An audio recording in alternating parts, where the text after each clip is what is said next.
Amanhecer de uma nova era. 1. Responsabilidades novas. Em nossa comunidade espiritual, como certamente em todas as outras, o trabalho é bênção incessante que nos motiva ao desenvolvimento dos valores morais adormecidos, convidando-nos ao crescimento interior para a conquista da plenitude. Acostumados às tarefas do cotidiano, acompanhamos os programas de apoio e de estímulo ao progresso do querido orbe, assim como dos seus habitantes, especialmente neste período em que se operam as grandes revoluções prenunciadoras da transição moral por que passa.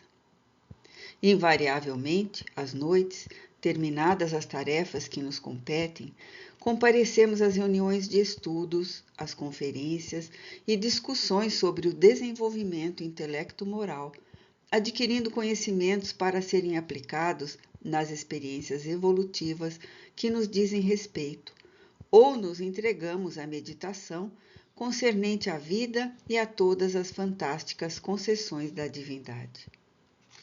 Desse modo, vez que outra, somos convidados a participar de labores específicos, particularmente quando alguns deles são direcionados aos irmãos que habitam o planeta terrestre, o que muito nos honra e estimula o prosseguimento das ações renovadoras.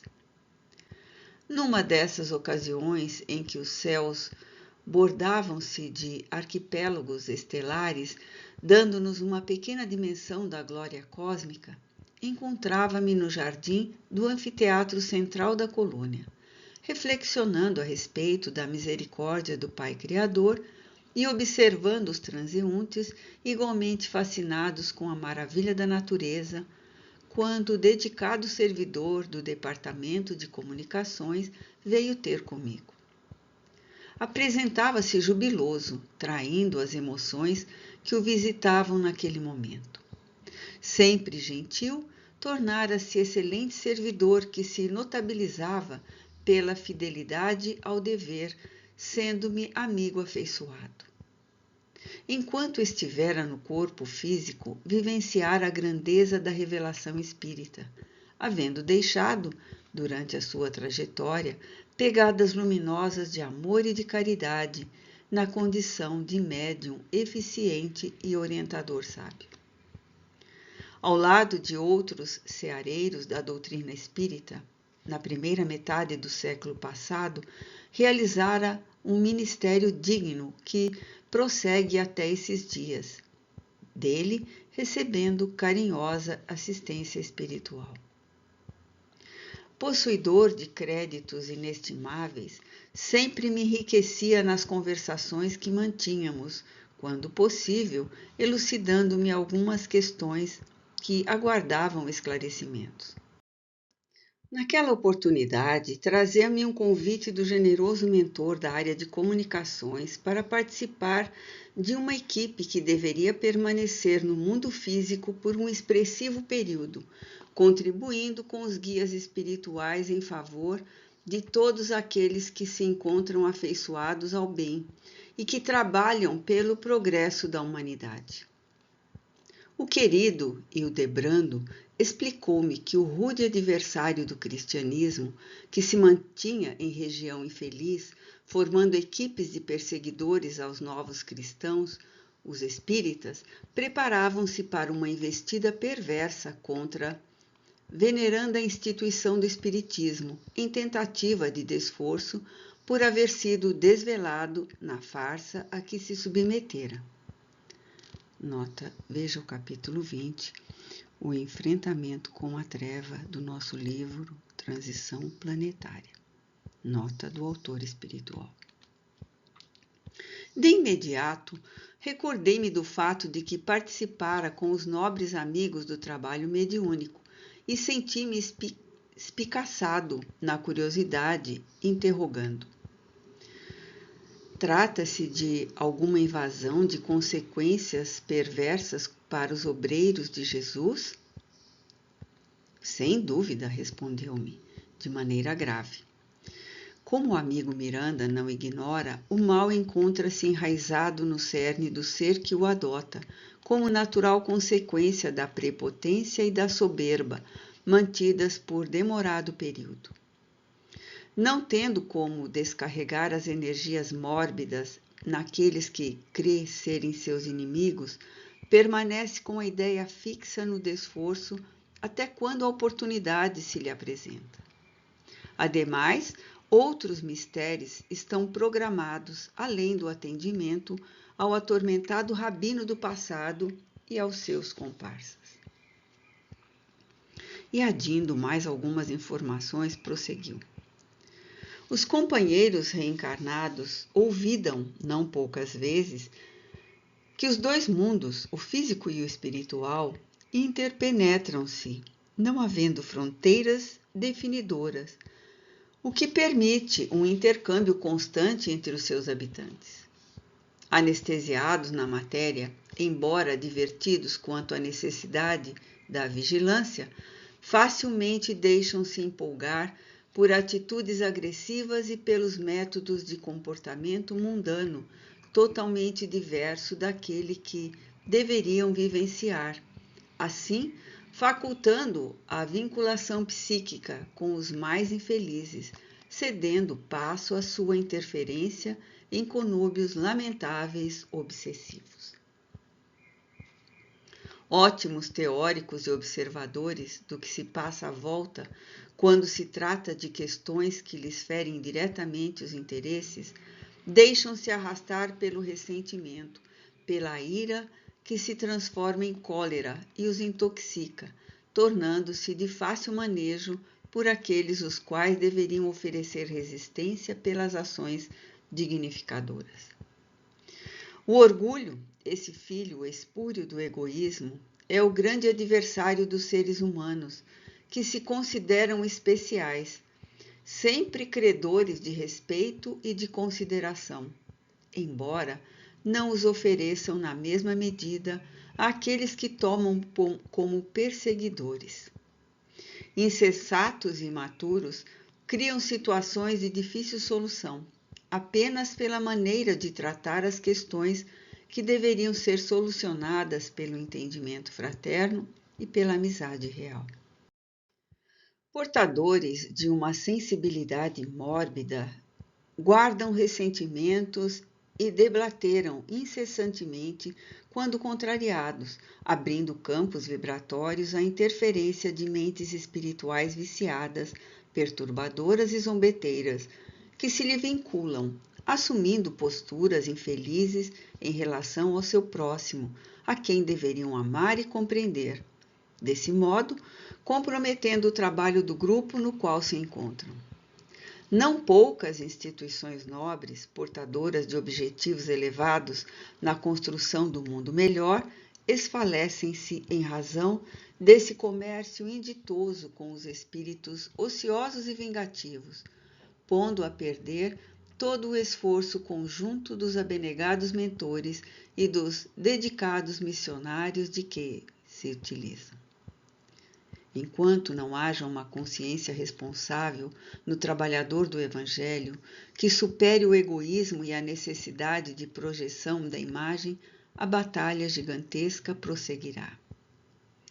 Após uma ligeira pausa, acrescentou: amanhã, às 20 horas, teremos uma reunião no Departamento de Comunicações para o estudo e detalhes da operação que estará sob as bênçãos do apóstolo de Assis, convocado ao socorro por venerando espírito dedicado a Jesus no plano físico. Despedindo-se, deixou-me o perfume da sua bondade e o magnetismo da sua superioridade espiritual. As palavras que me houvera dito encontraram imediata ressonância no imo, por haver muitas vezes constatado a sua legitimidade no trato com as questões das obsessões e das perseguições espirituais. Embora a conquista dos conhecimentos da doutrina espírita, das artimanhas e habilidades dos espíritos infelizes e de baixa moral, Sem dúvida, mas com alta capacidade de discernimento e de ação persecutória, facilmente alguns adeptos mais frágeis não aplicam a teoria excelente na conduta, sendo presas simples dos seus inimigos desencarnados, assim como daqueles que se consideram adversários de Jesus e comprazem-se em criar embaraços e complicações na seara onde se encontram laborando. Começam o trabalho com um grande entusiasmo, programando a transformação do planeta terrestre, a mudança da sua psicosfera, e vão, à medida que o tempo transcorre e a rotina se lhes instala no comportamento, diminuindo a exaltação, dando-se conta das dificuldades, especialmente no relacionamento com o próximo, sendo incapazes de realizar a própria indispensável renovação para melhor.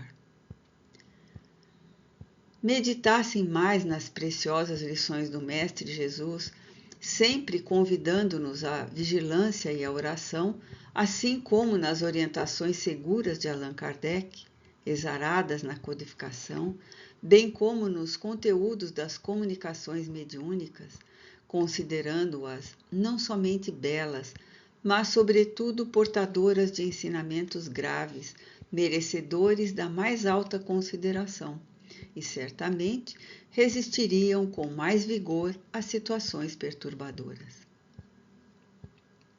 O processo evolutivo, como é natural, dá-se por meio de desafios e de dificuldades, resultado dos comportamentos anteriores a que todos se permitiram. Assumindo atitudes ridículas de vingança e de desconfiança em relação aos seus irmãos de crença e amigos de atividades doutrinárias, transformam-se em pedras de tropeço para todos, depois de envenenar-se com as doentias reflexões e fixações mentais que se permitem quando desapontados ou insatisfeitos. É sempre de bom alvitre, como recomendam os espíritos nobres, tomar-se para si mesmo os conselhos que vertem do alto, em vez de os transferir para o seu próximo. Não é essa, porém, a conduta geral, e os descalabros ameaçam a floração da grandiosa seara do Mestre, conforme aconteceu anteriormente, quando o Império Romano passou à governança dos seus servidores. César tornou-se mais atraente do que Deus pelos favores imediatos de que se podia fruir, deixando o holocausto, por amor, em plano secundário e permitindo a adulteração dos ensinamentos pulcros e austeros que receberam daqueles que os precederam no martírio. Dessa forma, o cristianismo nascente experienciou a decadência das suas propostas e a adulteração dos seus ensinamentos, permitindo-se vencer pela idolatria e pelos rituais pagãos do passado, embora com denominações diferentes. O Espiritismo, por sua vez, vem sendo sacudido por tormentas internas no movimento, gerando dissensões, filhas diletas da presunção, chegando-se ao ponto de contestar as bases da codificação ou apresentando-se falsas técnicas travestidas de científicas, de experiências pessoais, de informações mediúnicas, não confirmadas pela universalidade do ensino. Novos missionários surgem de um para outro momento, a si mesmos atribuindo realizações superiores e mergulhando em tormentosas obsessões por fascinação, assim como se apresentam novidades estapafúrdias que levam o bom nome da doutrina ao ridículo, pela maneira como são expostas as teses infelizes, nascidas na vaidade daqueles que são médiuns ou não. Realmente é um momento muito delicado, porque em todas as esferas da atividade terrestre dá-se igual confusão, misturando-se os interessados na preservação do desequilíbrio, que atinge altos índices de criminalidade e de violência, de horror e estupefação. Torna-se imprescindível o retorno às fontes evangélicas e às origens do movimento doutrinário, totalmente destituídos de autoridades, de especialistas, de detentores de títulos universitários e arrogância intelectual, volvendo-se à simplicidade e ao serviço eminentemente cristão. À medida que reflexionava, permanecia emocionado ante o espetáculo das constelações lucilantes à distância incomensuráveis, exaltando a grandeza do amor. Ouvia as ânsias da natureza em espetáculo majestoso, convidando a análise da sua causalidade e da sua finalidade, impondo naturalmente o respeito e a veneração ao Pai todo amor e misericórdia. Contemplando o planeta terrestre mergulhado nas sombras da noite, podia também perceber as luzes que assinalam os núcleos de ação de benemerência em favor das demais criaturas humanas, como verdadeiros círios votivos de gratidão ao Criador. Naquela noite memorável, repassamos pela tela mental as cenas que antes vivenciaríamos quando nos encontrávamos na jornada anterior a serviço do Senhor com os demais companheiros, trabalhando pela autoiluminação e pela construção do amor entre os irmãos da retaguarda física. Dominado por indefinível gratidão, busquei o repouso necessário para o atendimento dos futuros compromissos a que era chamado.